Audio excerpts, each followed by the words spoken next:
Se faire des amis, trouver sa place, gérer ses émotions, c'est tout un apprentissage pour un enfant. Et parfois, on le sait bien, un petit coup de pouce peut absolument tout changer. C'est la grande question, pas vrai?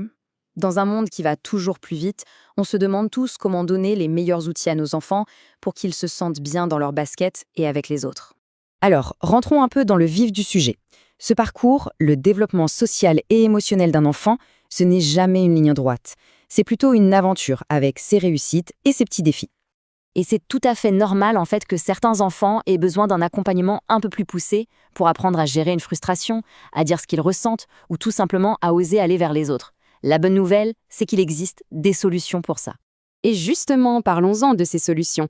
On va s'intéresser à une association qui s'est donné une mission, créer un espace vraiment bienveillant pour accompagner ses enfants. Elle s'appelle la bulle du TDAH, et le nom est super bien choisi, je trouve. Une bulle, c'est un espace qui protège, un endroit où on peut grandir tranquillement, en toute sécurité, avant de prendre son envol. Et leur mission, elle est là, au cœur de tout. Ce n'est pas juste donner de l'info, non, c'est écouter, conseiller, accompagner. C'est une approche profondément humaine, qui se concentre vraiment sur les familles et ce dont elles ont besoin. Alors juste pour bien comprendre leur action, un petit mot sur le TDAH. L'association le dit très clairement, attention, ce n'est ni un caprice ni une mode. C'est un fonctionnement du cerveau qui est différent, une autre façon de voir le monde et qui demande des stratégies bien adaptées. Du coup, cet accompagnement, comment il prend forme concrètement? Eh bien, à travers une initiative très ciblée, des ateliers qui ont été pensés sur mesure pour les enfants.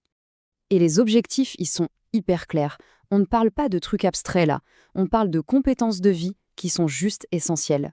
Apprendre à mieux communiquer, à reconnaître ses émotions et à savoir quoi en faire, à s'organiser quand c'est difficile, et surtout, à construire une bonne estime de soi. D'accord, l'idée est excellente, mais en pratique, comment ça se passe? C'est quoi la recette qui fait que ces ateliers fonctionnent? En fait, la méthode, c'est un peu une alchimie bien pensée. D'abord, les petits groupes, pour que chacun puisse exister et s'exprimer. Ensuite, on apprend par le jeu, parce que c'est comme ça que les enfants fonctionnent le mieux. Les exercices sont super concrets pour que ça serve à l'école ou à la maison. Et le point crucial, les parents sont dans la boucle pour que les progrès s'ancrent pour de bon. Et regardez ça, c'est juste génial. Ça montre à quel point le programme est intelligent. Chaque âge a son propre groupe, avec des noms qui donnent envie. On n'est pas là pour corriger un problème, non. On est là pour devenir un explorateur, un apprenti, un futur citoyen confiant. Ça change tout dans l'état d'esprit. Donc si on devait résumer ce qui fait la force de cette approche, ce serait quoi? Eh bien, c'est la bienveillance des pros, le suivi personnalisé, un programme qui dure dans le temps pour un vrai changement, et surtout, ce cadre où l'enfant se sent en sécurité, un endroit où il a le droit d'essayer, de se tromper et de recommencer sans être jugé. Allez, passons maintenant aux détails pratiques pour celles et ceux que ça pourrait intéresser. Le premier chiffre à retenir, c'est 6. Et ce n'est pas un chiffre au hasard. 6 enfants par groupe, c'est vraiment le nombre parfait pour être sûr que tout le monde ait la parole et que l'animateur puisse donner une attention personnalisée à chacun. Deuxième chiffre important, 10. 10 séances. C'est la durée d'un cycle complet. Ce n'est pas une intervention ponctuelle, c'est un vrai parcours sur plusieurs mois. L'idée, c'est que les nouvelles compétences deviennent de vrais réflexes. Et ce parcours, bien sûr, il a un calendrier. Pour le cycle qui est présenté ici, par exemple, ça démarre début février pour se finir fin juin 2026.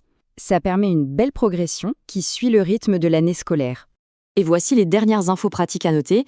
Le rendez-vous, c'est le mercredi en fin de journée pour une bonne heure et demie et c'est réservé aux membres de l'association, ce qui crée aussi un esprit de communauté. Pour terminer, il est vraiment important de voir ces ateliers non pas comme une simple activité, mais comme quelque chose de bien plus grand. Cette phrase, elle est issue de leur présentation et elle résume parfaitement la philosophie du projet. C'est un investissement. Pas juste un investissement financier, non, un investissement dans le capital bien-être de son enfant. Et la confiance en soi, ça, c'est un cadeau qui dure toute la vie. L'idée forte, elle est là. C'est une construction qu'on fait ensemble, les parents, les professionnels. Tous ensemble, on pose les fondations qui vont permettre à l'enfant de s'épanouir, que ce soit à l'école, avec ses amis ou dans sa vie, tout simplement.